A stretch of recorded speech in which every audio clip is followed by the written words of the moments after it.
একটি 7 বছরের ছেলে রাতে মায়ের কোলে মাথা রেখে ঘুমাচ্ছে।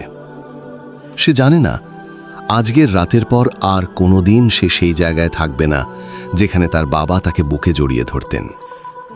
সে জানে না যে মানুষটি তার বাবার কবরের পাশে দাঁড়িয়ে চোখের পানি ফেলেছিল, সেই মানুষটি আজ তার ভবিষ্যৎ চুরি করে নিয়ে যাচ্ছে।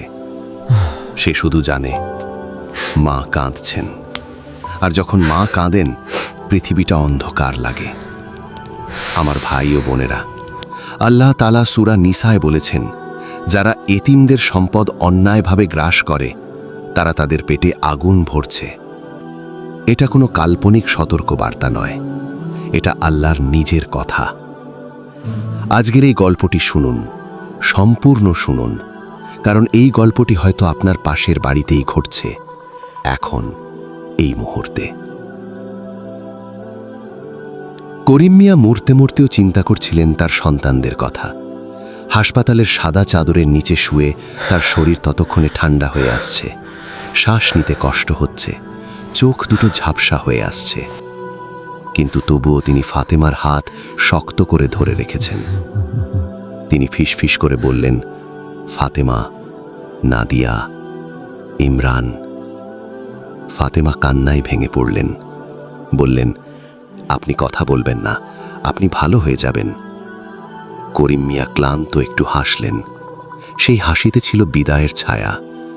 তিনি বললেন, হারিস ভাই আছেন, তিনি আমাদের পুরনো বন্ধু। আমার গুদাম ঘর আর জমির হিসাব তার কাছে আছে, তুমি একা হবে না। পরদিন ভোরে করিম মিয়া চলে গেলেন। সেই সকালে ইমরান বারবার জিজ্ঞাসা করছিল, মা, আব্বু কখন আসবে, আব্বু কখন আসবে? ফাতেমা উত্তর দিতে পারেননি, কারণ কোনো মা তার 7 বছরের সন্তানকে বলতে পারে না বাবা আর কোনোদিন আসবে না। নাদিয়া পাশে দাঁড়িয়ে সব বুঝেছিল।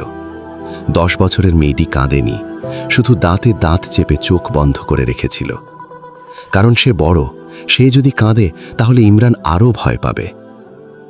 হারিস ব্যাপারী করিম মিয়ার কবর জিয়ারত করেছিলেন। ফাতেমার বাসায় এসে বলেছিলেন, ভাবি, আপনি নিশ্চিন্ত থাকুন, করিম ভাই যা বলে গেছেন আমি সেই দায়িত্ব পালন করব। ফাতেমা সেদিন কৃতজ্ঞতায় বলেছিলেন, আল্লাহ আপনাকে ভালো রাখুন ভাই।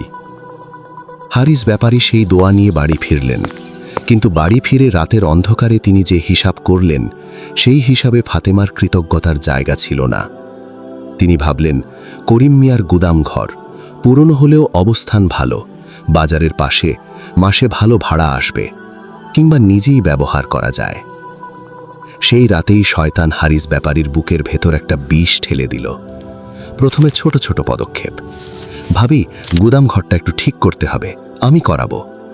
তিনি করালেন, কিন্তু খরচের হিসাব লিখে রাখলেন করিম মিয়ার নামে। তারপর, ভাবি, কিছু মাল রাখতে পারি কয়েকদিনের জন্য?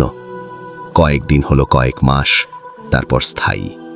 এভাবে একটু একটু করে ধীরে ধীরে নিঃশব্দে করিম মিয়ার রেখে যাওয়া সম্পদ হারিস ব্যাপারীর নামে চলে যেতে লাগল। ফাতেমা একদিন জিজ্ঞেস করলেন, ভাই, গুদাম ঘরের ভাড়াটা কি পাওয়া যাচ্ছে না? হারিস ব্যাপারী বললেন, ভাবি, মেরামতের টাকা এখনো উঠছে না, একটু সময় লাগবে। ফাতেমা চুপ করে রইলেন। তিনি মানুষের উপর খারাপ ধারণা করতে চাননি, কিন্তু সেদিন বাসায় চাল ছিল না, নাদিয়ার স্কুলের বেতন বাকি পড়েছিল, ইমরানের জ্বর ছিল, ওষুধ কেনার টাকা ছিল না। ফাতেমা পাশের বাড়ি থেকে চাল ধার নিলেন। সেই রাতে রান্না করতে করতে তিনি নিঃশব্দে কাঁদলেন, যেন আঁচলে মুখ চাপা দিয়ে কাঁদলেন, যেন ছেলে মেয়ে না দেখে। কিন্তু নাদিয়া দেখেছিল। সে কিচ্ছু বলেনি, শুধু রান্নাঘরে এসে মায়ের পাশে দাঁড়িয়েছিল, হাত ধরেছিল। 1 বছর পর ফাতেমা হারিসের অফিসে গেলেন। এবার শুধু জিজ্ঞেস নয়, এবার হিসাব চাইতে। নাদিয়ার মাধ্যমিক পরীক্ষার ফি, ইমরানের জুতো ছিঁড়ে গেছে, ঘরের চাল চুইয়ে বৃষ্টির পানি পড়ছে। ফাতেমা হারিসের সামনে দাঁড়ালেন, বললেন, ভাই, আমার সন্তানরা ইয়াতীম, করিম ভাই তাদের জন্য যা রেখে গেছেন সেটার হিসাব আমাকে দিন। হারিস ব্যাপারী এবার ভিন্ন মানুষ। তার চোখে আর সেই কৃত্রিম সহানুভূতি নেই। তিনি ঠান্ডা গলায় বললেন, কিসের হিসাব? করিম ভাইয়ের কাছে আমার অনেক পুরনো পাওনা ছিল। গুদামঘর মেরামতে আমার লক্ষাধিক টাকা গেছে। সেসব বাদ দিলে আপনার পাওনা শূন্য। ফাতেমা বললেন, ভাই এটা কি বলছেন? করিম ভাই মৃত্যুর আগে বলে গেছেন। তিনি থামিয়ে দিলেন, বললেন, মৃত মানুষের কথার কোনো প্রমাণ নেই। কাগজপত্র আমার কাছে আছে, আপনি চাইলে কোর্টে যান। ফাতেমা একটু থামলেন, তারপর অনেক কষ্টে গলা ঠিক রেখে বললেন, ভাই আপনি জুম্মার নামাজের সামনের কাতারে দাঁড়ান, মসজিদে দান করেন। আপনি কি সেদিনের কথা মনে নেই? করিম ভাইয়ের হাত ধরে কসম কেটেছিলেন। সেই কসম কি আল্লাহর কাছে মিথ্যা ছিল? হারিস ব্যাপারীর চোখে একটু কাঁপন আসলো, কিন্তু সেই কাঁপন 1 সেকেন্ডেই মিলিয়ে গেল। তিনি বললেন, আপনি এখন যান, আর এই বিষয়ে কথা বলতে চাই না। ফাতেমা ঘর থেকে বের হলেন। বাইরে রোদ ছিল, কিন্তু তার চোখে অন্ধকার। পথে হাঁটতে হাঁটতে তিনি ভাবলেন, এই দুনিয়ায় কে আছে যে তার ইয়াতীম সন্তানদের হক ফিরিয়ে দেবে? তারপর তিনি আকাশের দিকে তাকালেন। সেই রাতে দুজনেই ঘুমিয়ে পড়েছে। ইমরান মায়ের বালিশের কোলে মাথা রেখে ঘুমাচ্ছে। তার ছোট্ট বুকটা ওঠানামা করছে। নিষ্পাপ মুখে সামান্য হাসি। সে জানে না দুনিয়াটা এত নিষ্ঠুর। নাদিয়া পাশ ফিরে শুয়ে আছে। তার চোখ বোঝা, কিন্তু ঘুম নেই। সেও কিছু বোঝে, কিন্তু কাউকে বলে না। ফাতেমা উঠলেন, অজু করলেন, জায়নামাজ বিছালেন, 2 রাকাত নামাজ পড়লেন, তারপর 2 হাত তুললেন। সেই মুহূর্তে তার হাত কাঁপছিল, গলা ভেঙে যাচ্ছিল, কিন্তু মনের ভেতরে একটাই বিশ্বাস, আল্লাহ শোনেন। তিনি বললেন, হে আল্লাহ, হে আরশের মালিক, হে সেই সত্তা যিনি অন্ধকার রাতেও দেখেন, যিনি বুকের ভেতরের কথাও জানেন। আমি একজন অসহায় মা। আমার 2 সন্তান এই পৃথিবীতে একা। তাদের বাবা নেই, তাদের আশ্রয় নেই। যে মানুষটিকে বিশ্বাস করেছিলাম সে তাদের হক চুরি করে নিয়ে গেছে।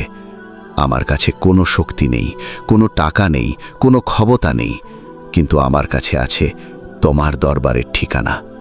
হে আল্লাহ, এই 2 ঘুমন্ত শিশুর দিকে তাকাও। এরা ইয়াতীম। এদের কান্না তুমি ছাড়া আর কেউ দেখছে না। তুমি কি দেখছো? তুমি কি শুনছো? হে আল্লাহ, তুমি ছাড় দাও, কিন্তু ছেড়ে দাও না। আজ এই নালিশ তোমার দরবারে রেখে গেলাম। তুমি যেভাবে বিচার করো, তোমার বিচারই আমাদের চাই। আমিন। ফাতেমার চোখ দিয়ে পানি পড়ছিল। জায়নামাজ ভিজে গেল। সেই রাতে একটা ঘুমন্ত গ্রামের একটা ছোট্ট ঘরে মিটমিটে মোমবাতির আলোয় একজন মা কাঁদছিলেন। কিন্তু সেই কান্না থেমে থাকেনি। সেই কান্না 7 আসমান পেরিয়ে আল্লাহর আরশে পৌঁছে গিয়েছিল। কারণ রাসূলুল্লাহ সাল্লাল্লাহু আলাইহি ওয়াসাল্লাম বলেছেন, 3টি দোয়া অবশ্যই কবুল হয়: মজলুমের দোয়া, মুসাফিরের দোয়া, আর সন্তানের বিরুদ্ধে বাবার দোয়া। আর একজন মায়ের দোয়া, একজন ইয়াতীমের মায়ের দোয়া, সেই দোয়া আল্লাহ কখনো ফিরিয়ে দেন না। হারিস ব্যাপারী সেই রাতে তার বিশাল বাড়িতে আরামে ঘুমিয়েছিলেন। তিনি জানতেন না আল্লাহর সিদ্ধান্ত হয়ে গেছে। প্রথমে এলো আগুন। একনাতে গুদাম ঘরে আগুন লাগলো। সেই গুদাম ঘর যেটা একদিন করিম মিয়ার ছিল, যেটার ওপর ভিত্তি করে ফাতেমার সন্তানরা বড় হওয়ার কথা ছিল, সেটা পুড়ে ছাই হয়ে গেল। হারিস ব্যাপারী দাঁড়িয়ে দাঁড়িয়ে দেখলেন আগুনের আলোয় তার মুখ লাল হয়ে গেছে, কিন্তু ভেতরে ভেতরে সেই জায়গাটা আরও বেশি পুড়ছিল। এরপর এলো ব্যবসায় ধস। যে মাল কিনলেন দাম পড়ে গেল, যে অংশীদার ধরলেন সে প্রতারণা করল, যে চুক্তি পেলেন সেখানে সরকারি তদন্ত শুরু হলো, ব্যাংকের লোন শোধ করতে পারলেন না। হারিস ব্যাপারী একদিন বসে ভাবলেন, এত বছর ব্যবসা করলাম, কখনো এমন হয়নি, হঠাৎ সব উল্টে যাচ্ছে কেন? উত্তর তার বুকের মধ্যে ছিল, কিন্তু সে স্বীকার করতে রাজি ছিল না। তারপর এলো সেই খবর, সেই খবর যার পর হারিস ব্যাপারীর হাত থেকে চায়ের কাপ পড়ে গেল। তার বড় ছেলে রাশেদ, 24 বছরের ছেলে, ঢাকায় পড়াশোনা করছে। বাবার চোখের মণি হঠাৎ মারাত্মক অসুস্থ হয়ে পড়েছে। হাসপাতালের ডাক্তার বললেন কিডনি ফেলিয়ার, দুটোই কাজ করছে না। হারিস ব্যাপারী ঢাকায় ছুটলেন। রাশেদের বিছানার পাশে বসে রইলেন। ছেলের ফ্যাকাশে মুখ, চোখের নিচে কালো দাগ, শুকনো ঠোঁট দুটো। হারিস ব্যাপারী ছেলের হাত ধরে বললেন, বাবা, তুমি ভালো হয়ে যাবে। রাশেদ চোখ খুলল, বলল, আব্বু, আমার ভয় করছে। হারিস ব্যাপারীর বুকের ভেতর যেন একটা পাথর ভেঙে পড়ল। কারণ একসময় সেই গ্রামের দুটো শিশুও এই কথা বলতো। ইমরানও একদিন বলেছিল, আব্বু নেই, আমার ভয় করছে। সেই কথা শুনেও হারিস ব্যাপারী থামেননি। রাশেদ শেষ পর্যন্ত বাঁচল না। মৃত্যুর আগে রাশেদ বলেছিল, আব্বু, আমি স্বপ্নে দেখেছি দুটো ছোট্ট বাচ্চা কাঁদছে। তারা বলছে তাদের হক নিয়ে নেওয়া হয়েছে। আব্বু, এটা কি? হারিস ব্যাপারী উত্তর দিতে পারেননি। রাশেদ চলে গেল। হারিস ব্যাপারী সব সম্পদ হারিয়ে এখন একটি ছোট ভাড়া ঘরে, বিশাল বাড়ি ব্যাংকে চলে গেছে। ব্যবসা নেই। কাছের মানুষগুলো সরে গেছে। যে মানুষগুলো কাল পর্যন্ত তার পায়ের কাছে বসত, আজ তারা অন্য পথে হাঁটে। হারিস ব্যাপারী এখন প্রতি রাতে একা বসে থাকেন। একদিন মাঝরাতে ঘুম ভেঙে গেল। ঘরের চারদিকে তাকালেন, কেউ নেই। তিনি উঠে বসলেন। তখন কানে ভেসে এলো ইমরানের সেই কথা, মা, আব্বু কখন আসবে?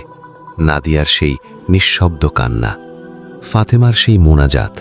হারিস ব্যাপারীর চোখ দিয়ে পানি পড়তে লাগল। একজন বয়স্ক মানুষ একা অন্ধকারে নিঃশব্দে কাঁদছেন, ঠিক যেভাবে ফাতেমা কেঁদেছিলেন। কিন্তু ফাতেমার কান্নার শেষে ছিল আল্লাহর দরবারে পৌঁছানোর বিশ্বাস। হারিসের কান্নার শেষে ছিল শুধু খালি অন্ধকার। একদিন হারিসের দরজায় কড়া নাড়ল। তিনি ভাবলেন ভাড়া চাইতে এসেছে। দরজা খুলে দেখলেন ফাতেমা দাঁড়িয়ে, তার হাতে একটি থালায় খাবার। হারিস ব্যাপারী থমকে গেলেন।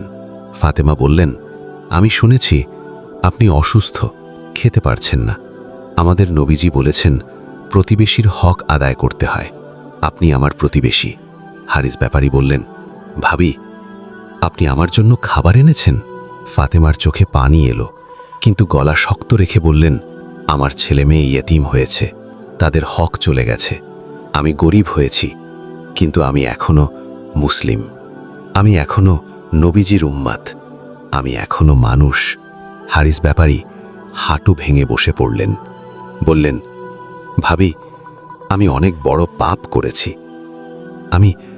আমি জানি না আল্লাহ আমাকে মাফ করবেন কিনা। ফাতেমা বললেন, আল্লাহ মাফ করবেন কিনা সেটা আমি জানি না, সেটা একমাত্র তিনিই জানেন। কিন্তু আমার ছেলে মেয়ের যা হক নেওয়া হয়েছে সেই হিসাব কায়ামতের দিন দিতে হবে। আমার কাছে মাফ চেয়ে কোনো লাভ নেই, আল্লাহর কাছে মাফ চান। সেই মুহূর্তে হারিস ব্যাপারী প্রথমবার বুঝলেন টাকা দিয়ে ইয়েতিমের চোখের পানি কেনা যায় না, মসজিদে দান করে আল্লাহর চোখে ধুলো দেওয়া যায় না। আর মজলুমের দোয়া, সেটা কখনো আল্লাহর দরবার থেকে ফেরত আসে না। আমার ভাই ও বোনেরা, একবার ভাবুন তো, আমরা কি কখনো অন্যের আমানত নষ্ট করেছি? কখনো কি কোনো দুর্বলের হক আটকে রেখেছি? কখনো কি কোনো ইয়াতিমের সম্পদের দিকে লোভী চোখে তাকিয়েছি? আল্লাহ তাআলা সূরা নিসায় সরাসরি বলেছেন, নিশ্চয়ই যারা ইয়াতিমদের সম্পদ অন্যায়ভাবে ভক্ষণ করে তারা তাদের পেটে আগুন ভরছে এবং অচিরেই তারা জ্বলন্ত আগুনে প্রবেশ করবে। কিন্তু এই গল্পটা আসলে কখনো শেষ হয় না, কারণ এই মুহূর্তে হয়তো পৃথিবীর কোনো এক কোণে একটি ইয়াতিম শিশু কাঁদছে।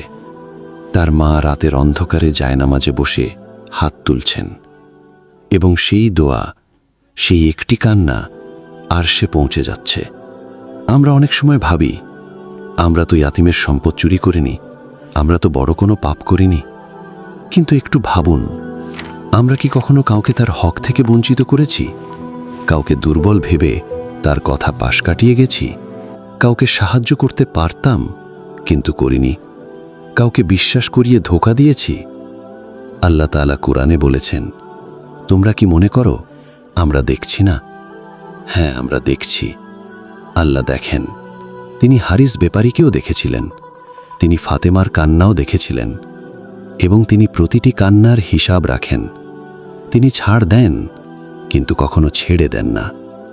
আজ যদি আপনার জীবনে কোনো হারিস ব্যাপারী থেকে থাকেন, ধৈর্য রাখুন, আল্লাহর বিচার আসছে। আর আজ যদি আপনি নিজেই কোনো ভুল করে থাকেন, আজই ফিরে আসুন, কারণ তওবার দরজা এখনো খোলা, কিন্তু এই দরজা সবসময় খোলা থাকে না। হে আল্লাহ, আপনি আমাদের সেই মায়েদের মতো করুন যারা সব হারিয়েও আপনার উপর ভরসা রাখেন। আপনি আমাদের সেই শিশুদের মতো রক্ষা করুন যারা এই দুনিয়ায় একা। আপনি আমাদের অন্তর থেকে লোভ দূর করুন, আমানতের খেয়ানত থেকে দূর করুন। আমরা যেন কোনো ইয়াতিমের চোখের পানির কারণ না হই, আমরা যেন কখনো কারো দুর্বলতার সুযোগ না নিই। হে আল্লাহ, আপনি আমাদের সেই মানুষদের দলে রাখুন যাদের দেখে ইয়াতিমরা ভয় পায় না, বরং আশ্রয় পায়, যাদের দেখে অসহায়রা কাঁদে না, বরং শক্তি পায়। আমিন ইয়া রাব্বাল আলামিন। ভাই ও বোনেরা, এই ভিডিওটি যদি আপনার হৃদয় ছুঁয়ে গিয়ে থাকে তাহলে এখনই শেয়ার করুন। হয়তো এই মুহূর্তে আপনার পাঠানো ভিডিওটি কারো জীবন বদলে দেবে।